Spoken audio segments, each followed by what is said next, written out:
The leather jacket hit the sawdust floor with a thud that seemed to echo through every corner of the Iron Horse saloon, and in that split second, Regina Carter's carefully guarded secret was about to unite an entire bar of strangers in ways she never imagined possible. The Friday night chaos at the Iron Horse was reaching its crescendo when everything changed. Harley-Davidson engines growled like caged beasts in the parking lot, their chrome exhaust pipes still ticking with heat from the open highway. Inside, the neon Miller Lite sign buzzed its electric blue heartbeat against smoke-stained walls, casting colored shadows across faces weathered by wind and whiskey. The air hung thick with Marlboro smoke and the sharp bite of spilled Budweiser soaking into decades-old sawdust that crunched underfoot like broken promises.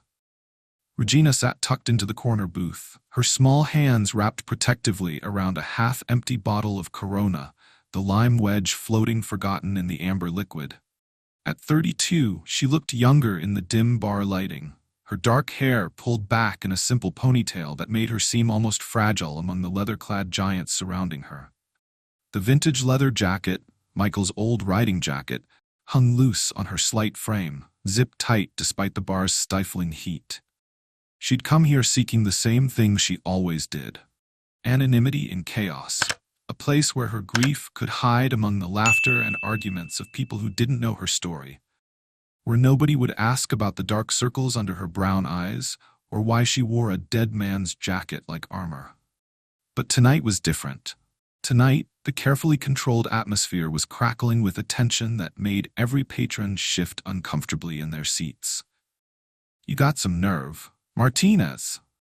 The voice cut through the classic rock pounding from the jukebox like a chainsaw through silk. Rex Thompson, all 6'4" and 260 pounds of him, stood towering over a smaller man near the pool table, his massive fists clenched so tight his knuckles had gone white. The skull and crossbones bandana wrapped around his shaved head was already damp with sweat, and the network of tattoos covering his thick arms seemed to writhe in the shifting neon light. "Disrespecting the flag, disrespecting the troops. What's next? You gonna spit on the Constitution too?" Rex's voice boomed across the bar, raw with an anger that went deeper than whatever had started this confrontation. His steel-toed boots scraped against the floor as he stepped closer to Martinez, a wiry man with nervous eyes who was backing toward the bar. The music seemed to fade as conversations died mid-sentence. Pool cues paused mid-stroke.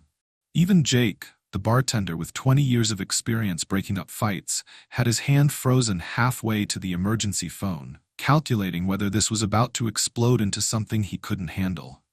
Regina felt her chest tighten. She recognized that look in Rex's eyes, the same wild fury she'd seen in Michael during his worst nights, when the memories of Fallujah would claw their way to the surface, and he'd pace their small apartment like a caged wolf. She unconsciously pulled her jacket tighter, the worn leather a shield against the rising storm. "I didn't mean nothing by it, Rex," Martinez stammered, his back now pressed against the bar rail. "Just said maybe we should focus on problems here at home, instead of..." "Instead of what?" Rex's hand shot out, grabbing Martinez by the shirt collar. "Instead of honoring the people who died so you could run your mouth in freedom?" The circle of onlookers widened instinctively, creating an arena around the two men. Regina could see other bikers calculating whether to jump in, their loyalty to Rex warring with their desire to avoid a fight that would bring the cops. The regular customers, construction workers, truckers, a few off-duty nurses from the county hospital, pressed back against the walls, recognizing the particular brand of violence that was about to erupt. Regina's fingers found the small silver cross hanging from her neck, hidden beneath the jacket. Michael had given it to her the night before his final deployment, when they both pretended they weren't terrified it might be goodbye forever. She squeezed it now, feeling its familiar weight, and whispered a prayer she'd been whispering for 3 years. "Keep me invisible, keep me safe, keep me hidden." But in exactly 12 minutes, Rex Thompson would be on his knees in the middle of that same sawdust floor, not from any punch or kick, but from something far more powerful than any physical blow could deliver. Something that would transform every person in that bar and remind them all that some battles are fought with bullets and bombs, while others are one with nothing more than the courage to show your scars. The confrontation between Rex and Martinez was about to become the least important thing happening in the Iron Horse Saloon. Regina Carter had mastered the art of carrying invisible burdens. At 7:15 that morning, she'd packed Oliver's superhero lunchbox with the last of the good peanut butter, kissed his forehead twice for luck, and dropped him off at Miss Henderson's apartment 3 doors down. The 70-year-old retired teacher never asked questions about Regina's Friday night disappearances, just ruffled Oliver's sandy hair and promised they'd watch The Lion King for the 100th time. "Mommy will be back before breakfast," Regina had whispered to her 7-year-old son, the same promise she'd been making for 6 months now. Oliver had nodded solemnly, his green eyes, Michael's eyes, studying her face with the unsettling wisdom that comes to children who've learned too young that sometimes parents cry in the shower where nobody can hear them. The drive to the Iron Horse took 23 minutes from their cramped apartment above the laundromat on Maple Street. 23 minutes of classic rock on the radio and memories she couldn't quite silence. Every Friday, same ritual. Shower, clean jeans, Michael's leather jacket over the vintage navy t-shirt she'd retrieved from his dresser drawer 3 years ago. The shirt still smelled faintly of his cologne, Polo Blue, the cheap kind he bought at Walmart because he said expensive cologne wouldn't make him a better man. She wore it like others wore lucky socks or wedding rings, a talisman against a world that had taken everything meaningful from her life in a single phone call from Camp Pendleton. "Mrs. Carter, we regret to inform you." The words had shattered her world more completely than any IED ever could. The t-shirt had become her Friday night armor, hidden beneath Michael's jacket where nobody could see the faded Marine Corps emblem stretched across the chest. Nobody needed to know she was carrying her dead husband's memory literally next to her heart. Nobody needed to know that some nights she'd hold that shirt and swear she could still feel his warmth in the fabric. The Iron Horse wasn't her kind of place, had never been her kind of place, but it served a purpose that church socials and grief counseling groups never could. Here, surrounded by loud music and rougher people, she could disappear completely. No pitying glances from neighbors who remembered when she used to smile. No well-meaning friends asking if she was getting back out there yet. No questions about why a 32-year-old woman spent Friday nights alone instead of dating or building a social life. Here, she was nobody special, just another face in the crowd nursing a beer and avoiding eye contact. Your flag don't mean nothing if you don't respect the people who bled for it. Rex's voice cracked like thunder across the bar, jolting Regina from her thoughts. The big biker had Martinez pressed against the bar now, close enough that his victim could probably smell the Jack Daniels on his breath. Regina hunched deeper into her booth, pulling the jacket tighter around her thin frame. She recognized the signs, the way Rex's hands shook slightly, the wild look in his eyes that spoke of battles fought in foreign countries and wars that never really ended. Michael had worn that same expression during his bad days, when the nightmares leaked into daylight and transformed the gentlest man she'd ever known into someone she barely recognized. Her phone buzzed. A text from Miss Henderson. "Oliver asleep by 9. Sweet dreams about Daddy again." Regina's throat constricted. Oliver still talked to Michael's photograph every night, updating him on second-grade adventures and asking questions she couldn't answer. Why did Daddy have to go to heaven? When is he coming back? Does he miss us up there? She typed back, "Thank you." Home by midnight. Around her, the tension continued escalating. Rex had released Martinez, but was now pacing like a caged animal, his heavy boots creating a steady rhythm against the sawdust floor. Other patrons shifted nervously, some moving closer to exits, others positioning themselves to intervene if things turned violent. "Problem with this country," Rex continued, his voice carrying to every corner of the bar, "is too many people taking freedom for granted. They don't understand the cost, don't understand what it means when a soldier don't come home." Regina's fingers found her phone again, scrolling to the photo she carried everywhere. Michael in his dress blues the day he graduated boot camp, young and proud and alive, his green eyes bright with purpose. He'd been 24 then, the same age as the kid behind the bar who was now reaching for what looked like a baseball bat. She'd been working double shifts at the diner for 3 years now, serving coffee and hash browns to truckers and factory workers, counting tips in quarters, and praying the ancient Toyota would start each morning. The life insurance had covered Michael's funeral and 6 months of rent, but grief doesn't pay electric bills or buy groceries or replace the tire that went flat 2 weeks ago. Most nights she collapsed into bed at 10 p.m. and set her alarm for 5 a.m., too exhausted for anything but survival. But Fridays were different. Fridays, she allowed herself these few hours of anonymity, these precious moments where she could sit in the darkness and remember what it felt like to be part of something larger than her own small struggles. The other patrons were watching Rex with the careful attention of people who'd seen bar fights turn deadly. A woman in nursing scrubs checked her phone, probably calculating whether to call for backup. 2 construction workers near the pool table exchanged glances, silently agreeing to stay clear of whatever was coming. Regina pressed herself deeper into the booth's cracked vinyl upholstery, making herself smaller. She'd perfected this skill over the past 3 years, becoming invisible in crowded spaces, blending into backgrounds, avoiding the kind of attention that led to questions about her situation or suggestions about what she should do with her life. But even as she tried to disappear, something about Rex's pain called to her own. The raw fury in his voice, the way his hands trembled when he thought nobody was watching. She recognized the symptoms of a man fighting wars on 2 fronts, one against external enemies and another against internal demons that followed him home. Rex's argument with Martinez was drawing a crowd now, voices rising, positions hardening. The Friday night energy that usually provided her comfort was shifting into something more dangerous, more unpredictable. Regina had no idea that tonight, hiding would become impossible. That in a few short minutes, her carefully constructed invisibility would shatter as completely as that first phone call had shattered her world. And that sometimes the very thing you're trying to protect becomes the bridge to the community you never knew you needed. The storm building around Rex Thompson was about to change everything. Rex Thompson's massive hands wouldn't stop shaking, and he knew exactly why.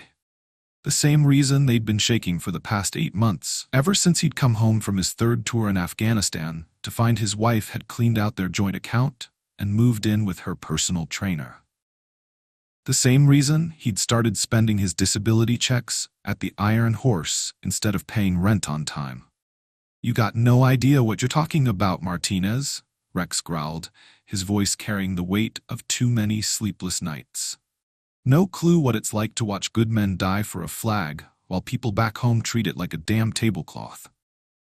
The smaller man raised his hands defensively, but his words cut deeper than he realized. "Look, I'm just saying maybe we got enough problems here without sending more kids overseas to..." "Kids?" Rex's voice cracked like a whip. "Those aren't kids, you ignorant piece of garbage. Those are warriors. Those are men and women who signed up to do what cowards like you won't do." Regina watched from her corner booth as Rex's face flushed red, the veins in his neck standing out like rope. She'd seen this before, not just the anger but the deeper wounds underneath. Michael had looked exactly like this the night he'd put his fist through their bedroom wall, 3 months after coming home from Fallujah. That same wild desperation, that same need to make someone understand what couldn't be explained to civilians. The crowd was choosing sides now. 3 bikers wearing Desert Storm patches had moved closer to Rex, their leather vests creaking as they crossed arms over barrel chests. But near the dartboard, a group of younger men in work shirts were backing Martinez, their faces set in hard lines. "Nobody's disrespecting nothing," called out Tommy Hernandez, a roofer who'd graduated high school with Regina. "We're just saying maybe there's other ways to solve problems besides." "Besides what?" Rex wheeled on him, his hands balling into fists the size of hammers. "Besides doing what needs to be done? Besides standing up when evil shows its face?" Jake the bartender was reaching for his phone now, probably deciding whether to call the sheriff before this turned into the kind of fight that left blood on the walls and bodies on stretchers. The music from the jukebox, Lynyrd Skynyrd's Simple Man, seemed obscenely cheerful against the rising tension. Regina knew she should leave, should slip out through the side door and drive home to Oliver and Miss Henderson and the safety of her invisible life. But something in Rex's voice held her frozen. The crack of a man trying to hold himself together, with nothing but rage and failing badly. My unit lost 7 good men in Kandahar, Rex continued, his voice dropping to a whisper that somehow carried further than his shouting. 7 brothers who'll never see their kids grow up, never kiss their wives again. Died trying to keep animals from flying planes into buildings or setting off bombs in shopping malls. And you want to tell me that was a waste? Regina's chest tightened. She knew those numbers by heart, not Rex's unit, but the statistics that haunted her dreams. 6,900 American service members killed in Iraq and Afghanistan. 30,177 suicides by war veterans between 2008 and 2017.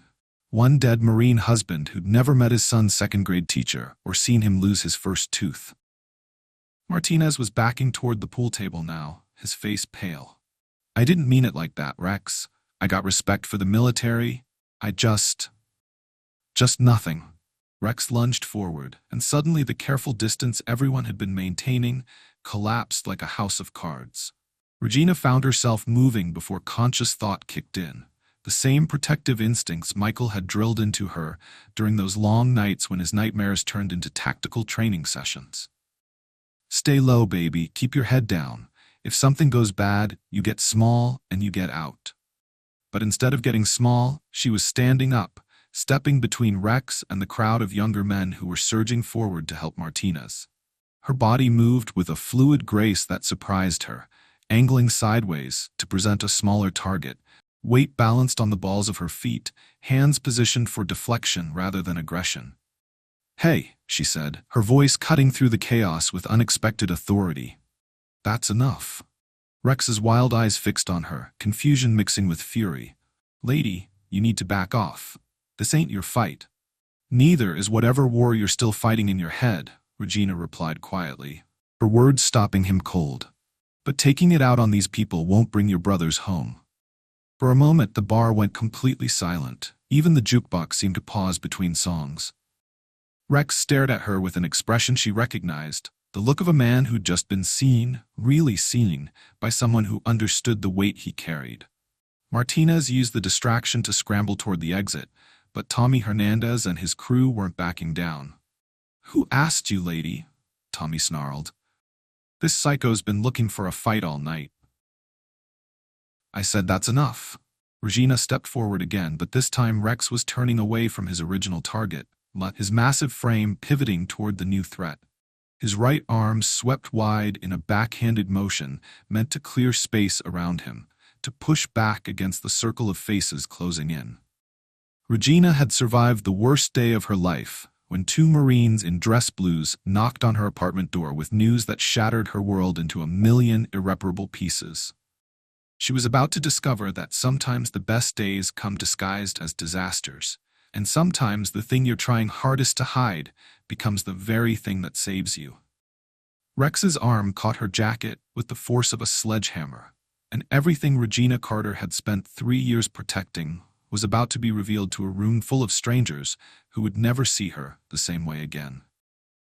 Time fractured into crystalline fragments as Rex's massive forearm connected with Regina's shoulder, his leather-clad elbow catching the collar of Michael's old jacket with the force of a freight train. The worn brown leather, softened by 15 years of highway wind and desert sun, offered no resistance as it was yanked violently from her small frame. The jacket flew through the smoky air in a graceful arc, its empty sleeves spread like wings before it hit the sawdust floor with a dull thump that seemed to echo from every corner of the Iron Horse Saloon. But it was the sound that followed that would haunt Regina's dreams for months afterward.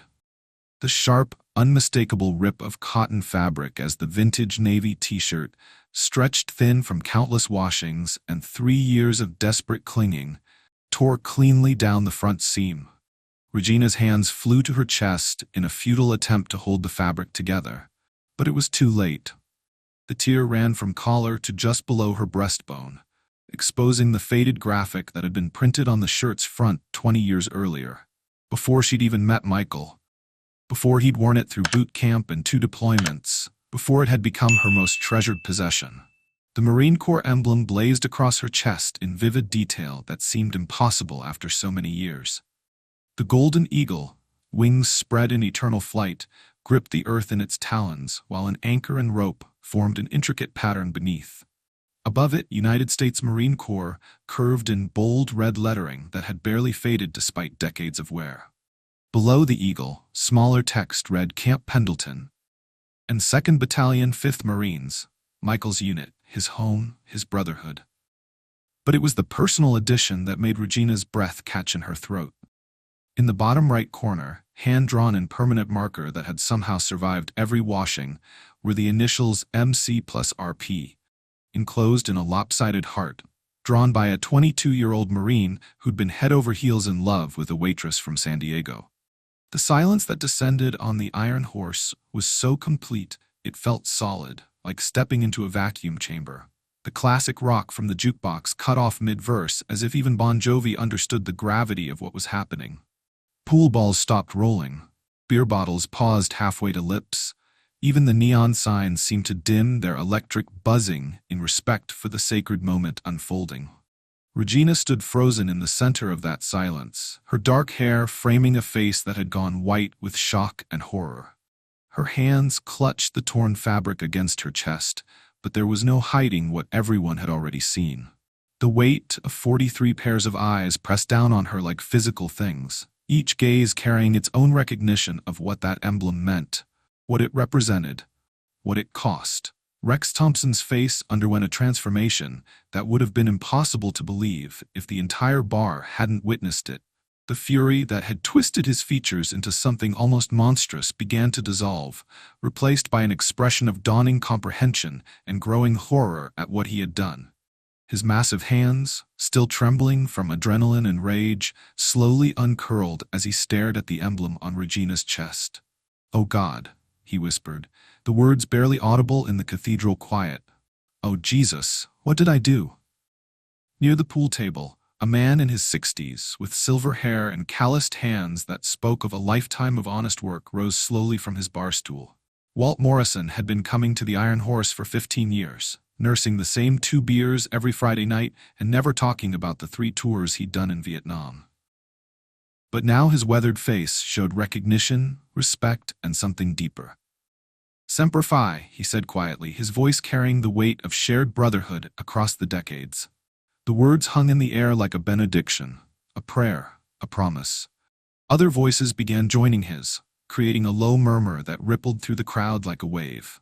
Men who'd served in different wars, different branches, different decades, all recognizing the universal symbol of sacrifice and service. The construction workers who'd been ready to throw punches 5 minutes earlier now stood with their hard hats pressed against their chests. A young woman in nursing scrubs wiped tears from her eyes as she stared at the emblem, probably thinking of her own father or brother or husband who'd worn the uniform. "That's his, isn't it?" asked a soft voice from somewhere in the crowd. "Your husband's." Regina tried to speak but could only nod, tears now flowing freely down her cheeks. Her hands shook as she pulled the torn fabric tighter, but she wasn't trying to hide the emblem anymore. She was holding it like the precious thing it was, like the last physical connection to the man who'd given her everything and then given his life for strangers he'd never met. "Where?" Rex's voice cracked as he asked the question, but Regina understood what he meant. "Fallujah," she managed to whisper. "IED. 3 years ago next month." The words hit Rex like physical blows, staggering him backward until his legs found a bar stool. His face crumpled as the full weight of what he'd done crashed down on him. He'd torn the shirt off a Gold Star widow. He'd exposed the most sacred thing she owned to a room full of strangers. He'd desecrated the memory of a fallen Marine. "Ma'am," he said, his voice thick with unshed tears, "I am so sorry. I didn't know. I would never if I'd known." But Regina wasn't looking at Rex anymore. She was looking around the bar at faces that had transformed from curious strangers into something else entirely. The hostility was gone, replaced by a mixture of respect, understanding, and protective fury that anyone would dare to harm the widow of a fallen hero, even accidentally. Jake the bartender had quietly retrieved her leather jacket from the sawdust floor, brushing it off with reverent care before approaching her like she was made of spun glass. "Here, ma'am," he said gently. "Let me help you." As Regina slipped her arms back into Michael's jacket, pulling it closed over the torn shirt and the emblem that had changed everything, she realized that her carefully guarded secret was gone forever. These people, these strangers, now knew exactly who she was and what she'd lost. The invisibility she'd crafted so carefully over 3 years had been shattered as completely as her husband's body by that roadside bomb. But for the first time, since the Marines had knocked on her door with their terrible news, Regina Carter wasn't alone with her grief. Rex Thompson sank onto the bar stool like a man whose legs could no longer support the weight of what he'd done. His massive hands covered his face, and when he spoke, his voice came out broken, barely above a whisper. "Second Marines, 1st Battalion," he said, the words muffled by his palms. "Helmand Province, 2010 through 2012. Lost my squad leader to an IED just like..." He couldn't finish the sentence, couldn't say the words that would make it real. The bar remained frozen in that sacred silence as Rex slowly raised his head, revealing eyes red-rimmed with shame and recognition.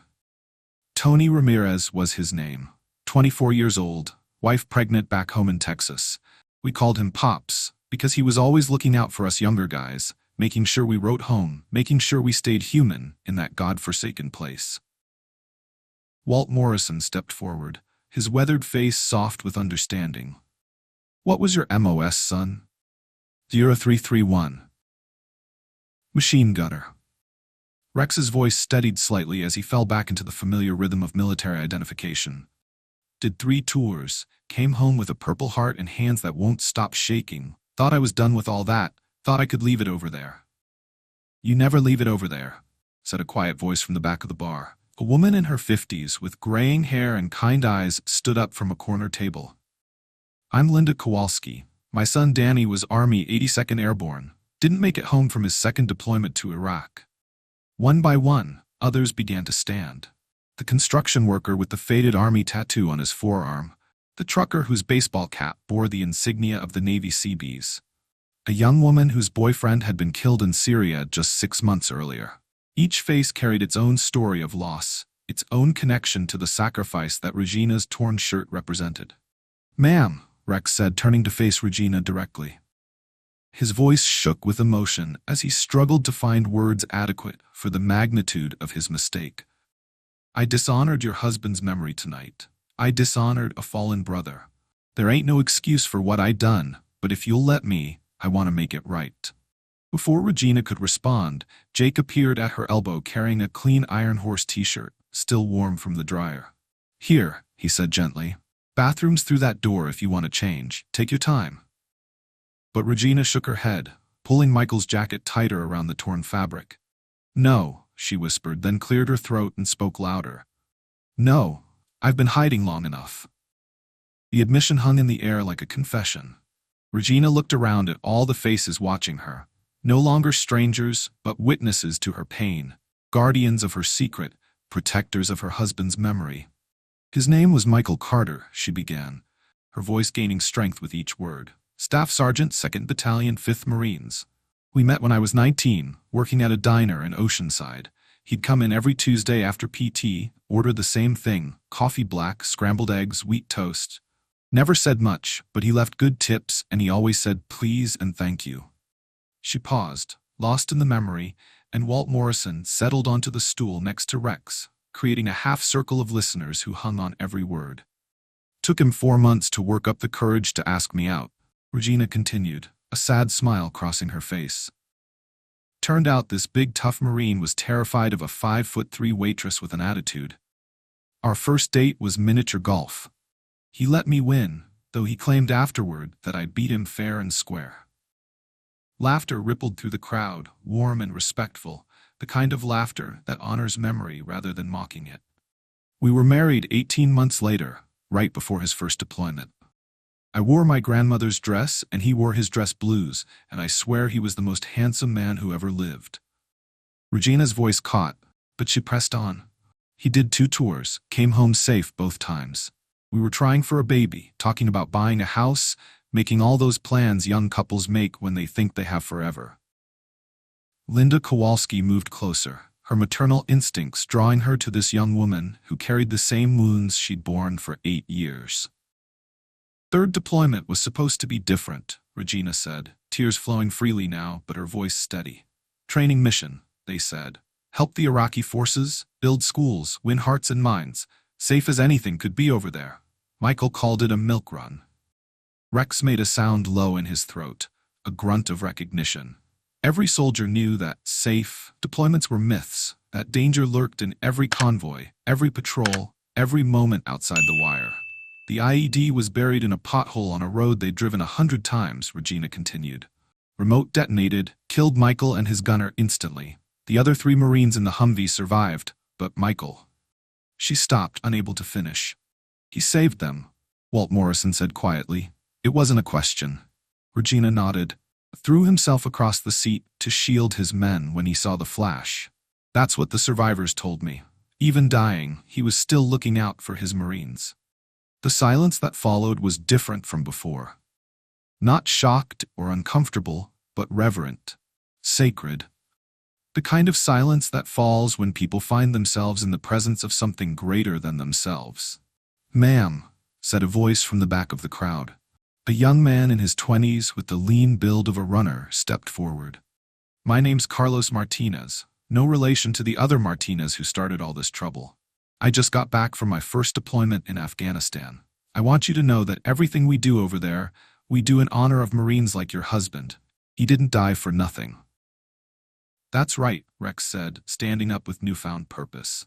"Staff Sergeant Carter died serving all of us.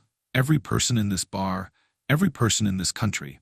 That makes you family, ma'am, and family doesn't stand alone." The words hit Regina like a physical force, buckling her knees. She grabbed for Rex's offered arm, and suddenly she was surrounded by people. Linda's motherly arms around her shoulders, Walt's weathered hand on her back, Jake pressing a glass of water into her trembling fingers. "I've been so alone," she sobbed, the words torn from her chest like physical things. "So tired of being alone with this. Oliver asks about his daddy every night, and I don't know what to tell him. I don't know how to explain why good people die and bad people live, and why God took the best man I ever knew." "You tell him his daddy was a hero," Linda said fiercely. "You tell him that every freedom he enjoys, every night he sleeps safe in his bed, every day he goes to school without fear. All of that exists because men like his father stood between evil and innocence and said, 'Not on my watch.'" Rex pulled a crumpled business card from his wallet. "I run a small construction crew," he said. "Nothing fancy, but steady work. If you ever need anything, plumbing fixed, roof patched, car trouble, you call me, day or night." Walt nodded approvingly. "American Legion Post 847 meets every Thursday at 7. We got widows and mothers and fathers who understand what you're going through. You don't have to carry this burden by yourself anymore." Others began offering their own support. Babysitting services, job references, a mechanic who promised to keep her Toyota running for free, a teacher who offered to tutor Oliver without charge. The Iron Horse Saloon was transforming from a place where Regina hid from her grief into the foundation of a community she'd never known she needed. "Every Friday," Rex announced to the crowd, his voice carrying the authority of command. "Every Friday, this table is reserved for Gold Star families. Anyone who lost someone serving this country has a place here, has protection here, has family here." Regina looked around at the faces surrounding her. No longer strangers, but guardians, protectors, fellow travelers on the difficult road of loss and healing. For the first time in 3 years, she wasn't carrying Michael's memory alone. 3 months later, the Iron Horse Saloon looked exactly the same and completely different all at once. The same neon signs buzzed their electric blues and reds against smoke-stained walls. The same sawdust-covered floors that had absorbed decades of spilled beer and broken dreams. But something fundamental had shifted in the soul of the place, something that made newcomers pause at the threshold and sense they were entering sacred ground. The corner booth where Regina had tried to hide that Friday night was now marked with a small brass plaque, reserved for Gold Star families. Every Thursday evening, it hosted what had become known as honor nights, informal gatherings where military families could share stories, seek support, and remember their fallen heroes without judgment or pity. Rex Thompson had become an unlikely leader in this transformation. The same hands that had once shaken with uncontrolled rage now worked steadily to organize support networks, coordinate community resources, and ensure that no military family in their county faced hardship alone. His construction crew had grown to include 3 other combat participants, all working jobs that paid fair wages and offered the kind of brotherhood they'd lost when they left the service. "We got a call from the Martinez family over on Elm Street," Rex announced to the Thursday night gathering, consulting a notebook he'd started keeping to track requests for help. "Single mom? Husband killed in Syria last year. Roof's leaking and she can't afford repairs. Thought we'd head over there Saturday morning, get it fixed before the next rain." Regina looked up from where she was helping Oliver with his homework at the reserved table. Her 7-year-old son had become the unofficial mascot of honor nights, charming hardened bikers with his innocent questions about their motorcycles and his earnest attempts to understand why grown-ups sometimes cried when they talked about faraway places. "Count me in," she said, surprising herself with how easily the commitment came. 6 months ago, she would have hidden from any situation that might expose her story to strangers. Now she actively sought opportunities to help other military families navigate the maze of grief and bureaucracy that followed combat loss. The transformation hadn't happened overnight. For weeks after the night her shirt was torn, Regina had struggled with the sudden exposure of her most guarded secret. But gradually, she'd discovered something unexpected. Sharing Michael's story didn't diminish his memory. It multiplied it. Every person who heard about Staff Sergeant Carter carried a piece of him forward, ensuring his sacrifice would be remembered long after the official ceremonies ended. Oliver had been the biggest beneficiary of this community remembrance. The shy boy who'd once peppered his mother with unanswered questions about his father now heard stories about Daddy from dozens of people who understood military service. Walt Morrison had become a surrogate grandfather, teaching Oliver to play chess while sharing tales of Marine traditions that stretched back generations. Linda Kowalski had appointed herself as Oliver's backup mom, picking him up from school when Regina's work schedule conflicted with his needs. "Your daddy was the kind of Marine who made everyone around him better," Carlos Martinez had told Oliver during last week's gathering. "He was what we call a force multiplier, one person whose leadership and courage made the whole unit stronger." Oliver had nodded solemnly, adding this new phrase to his growing vocabulary of military terms. At school, his teacher had noticed a marked improvement in his confidence and academic performance. Having his father's story acknowledged and honored by respected adults had given him a foundation of pride that no amount of solo grieving could have provided. The torn navy shirt now hung in a frame behind the bar, carefully preserved under museum-quality glass. Jake had commissioned the mounting himself, adding a small plaque beneath it, "In memory of Staff Sergeant Michael Carter, USMC, and all who serve." It had become a pilgrimage site of sorts, with military families from 3 counties making special trips to the Iron Horse just to see the emblem and hear the story of the night when grief became community. Regina had found her calling in advocacy work. She'd started volunteering with the Gold Star Wives organization, helping newly widowed military spouses navigate the complex world of survivor benefits, support services, and long-term planning. Her own experience with isolation and financial struggle made her uniquely qualified to guide other families through their darkest hours. "The worst part isn't the grief," she'd told a group of recent widows at last month's support meeting. "The worst part is feeling like you're the only person in the world who understands what you've lost. But you're not alone. None of us are alone." The Iron Horse community had organized monthly memorial rides, with dozens of motorcycles escorting Gold Star families to ceremonies at local cemeteries and monuments. Rex led these processions on his massive Harley, the American flag streaming from a pole mounted behind his seat. Regina rode behind him on a smaller bike, Michael's old Suzuki, that the community had helped her restore to running condition. These rides had attracted attention from neighboring communities, inspiring similar support networks throughout Southern California. Local news stations had covered several events, but always with the respectful tone that the participants demanded. This wasn't about publicity or politics. It was about honoring sacrifice and caring for families who'd given everything for their country. The success had attracted challenges too. The Iron Horse now dealt with occasional visitors who came seeking dramatic stories or trying to exploit the community's generous spirit. But the core group had developed an instinct for protecting their sanctuary from those who would commercialize their grief or turn their healing into entertainment. This isn't a tourist attraction, Rex had firmly told a documentary filmmaker who'd wanted to feature their story. This is a family. You don't film family dinners without permission.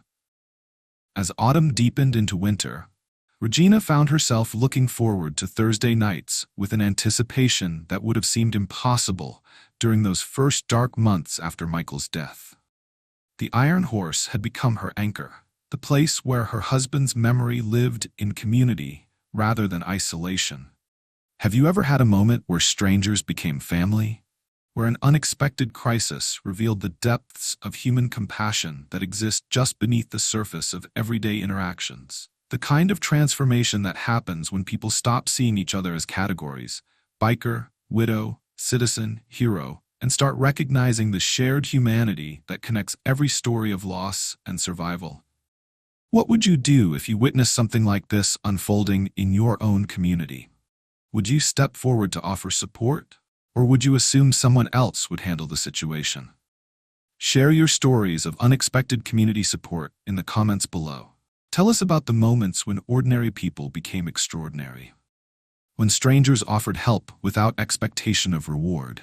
When crisis became the catalyst for lasting positive change. These stories matter because they remind us all that heroism isn't reserved for battlefields. Sometimes it happens in small-town bars where broken people help other broken people find their way back to hope. 6 months after that life-changing Friday night, Regina Carter walked through the doors of the Iron Horse Saloon carrying a framed photograph and a heart that no longer ached with quite the same intensity. The weight of grief would never fully disappear, but it had transformed from a crushing burden into something more manageable. A bittersweet reminder of love that death couldn't diminish. The wall behind the bar had been transformed into something extraordinary. What started with Michael's preserved t-shirt had grown into a memorial gallery featuring dozens of photographs, unit patches, and mementos honoring fallen service members from across the region. Staff Sergeant Michael Carter's smiling face and dress blues occupied the center position, surrounded by other heroes whose stories were now woven into the fabric of this unlikely sanctuary. "Mommy, look!" Oliver's voice rang out from across the room, where he was engaged in an intense game of pool with Rex's 12-year-old nephew, Danny. The boy who once whispered questions about his absent father now spoke with confidence about Marine traditions, military history, and the meaning of honor. His vocabulary had expanded to include words like semper fidelis, brotherhood, and sacrifice, concepts he understood not through textbooks, but through the living examples of men and women who surrounded him with love and protection. Regina hung her new addition to the memorial wall, a formal portrait of Michael receiving his Purple Heart after his second deployment. Walt Morrison had helped her track down the photo through Marine Corps archives. And seeing her husband's proud smile immortalized next to his unit commendations filled her with a peace she hadn't felt in years. "He would have loved this," she said quietly, running her fingers along the frame's edge. "Michael always said the Corps was about taking care of each other, not just during combat, but for life. He would have been proud to see how many people his story has touched." Rex appeared beside her, his massive frame somehow gentle as he studied the memorial wall. The angry, broken man who'd accidentally torn her shirt had evolved into a community leader whose construction crew now employed 6 combat-disabled Americans and whose personal mission involved ensuring no military family in their county ever faced crisis alone. "We got the permits approved for the Veterans Housing Project," he told Regina, pride evident in his voice. 12 units, all designed for disabled service members and Gold Star families. Breaking ground next spring. The Iron Horse had become the unofficial headquarters for a support network that now stretched across 3 counties. What began as one woman's accidental exposure had sparked a movement that provided job training, emergency assistance, childcare, and emotional support for hundreds of military families. Local businesses competed to sponsor events, donate services, and hire participants. Linda Kowalski waved from a corner table where she was organizing next month's memorial ride roster. The woman who'd lost her son in Iraq had found new purpose in mothering the dozens of military children who now considered the Iron Horse their extended family's gathering place. Birthdays were celebrated here, homework was completed here, and life's milestones were shared among people who understood the unique challenges of military life. "Your husband's legacy keeps growing," Walt Morrison told Regina as he joined her at the memorial wall. "Every family we help, every child who learns their parent died for something greater than themselves, every person who finds community in this place, that's all Staff Sergeant Carter's influence continuing to make the world better." Regina nodded, watching Oliver laugh as Danny attempted an impossible trick shot. Her son was surrounded by people who would protect him, guide him, and ensure he never forgot the man who'd given his life for strangers he'd never meet. This community had become Oliver's inheritance, not just stories about his father, but living proof that heroism creates ripple effects that spread far beyond the original act of courage. Sometimes the most painful moments in our lives become bridges to connections we never imagined possible. Regina's worst night, when her carefully guarded grief was exposed to a room full of strangers, had revealed a truth she'd forgotten during 3 years of isolation. Vulnerability shared with the right people doesn't create weakness, it builds strength. Honor doesn't live only in medals and monuments. It lives in the daily choices ordinary people make to care for each other, to stand together against hardship, to ensure that sacrifice has meaning beyond the moment it occurs. It lives in construction crews that prioritize hiring disabled troops, in memorial rides that comfort grieving families, in communities that refuse to let heroes be forgotten. The story of Regina Carter and Staff Sergeant Michael Carter proves that sometimes our greatest breakdowns become our most important breakthroughs. Sometimes strangers become family. Sometimes a torn shirt becomes a banner of hope. If stories like this remind you that extraordinary courage often emerges from ordinary moments, please subscribe to our channel. Share this story with someone who needs to hear that they're not alone in their struggles. Leave a comment telling us about your own experiences with unexpected community support, because every hero's story deserves to be told. Every sacrifice deserves to be remembered, and every person carrying grief deserves to know that somewhere there's a community waiting to welcome them home.